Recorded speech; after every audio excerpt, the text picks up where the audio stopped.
மகர லக்னம், லக்னாதிபதி 8ஆம் இடத்தில் சூரியன் கூட இருக்காங்க. அப்போ அடுத்து வரப்போகிற திசை வந்து சனி திசை வருது.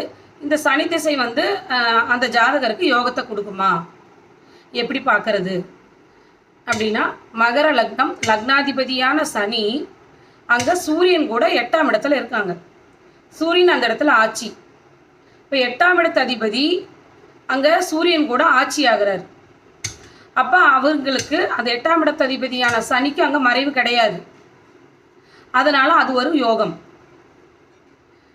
இப்போ சூரியன் நீசமாயிருந்தது அப்படின்னா அந்த இடத்துல நம்மளுக்கு பாதிப்பை தரும். அங்கே சூரியன் ஆட்சி, அதனால் அங்கே வந்து பாதிப்பை தராது. முதல் பாயிண்ட்.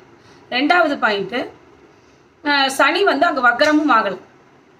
சனி வக்ரமாயிருந்தால் அங்கே பிரச்சனை, சனி வக்ரமாகலை. அப்போ அது யோகம். இப்போ 8ஆம் இடத்து அதிபதி 8ஆம் இடத்தில் 8ஆம் இடத்து அதிபதி 8ஆம் இடத்தில் ஆட்சி பெற்ற சூரியன் கூட இருக்கிறதுனால அந்த வரக்கூடிய சனி திசை வந்து யோகமான திசையாக இருக்கும்.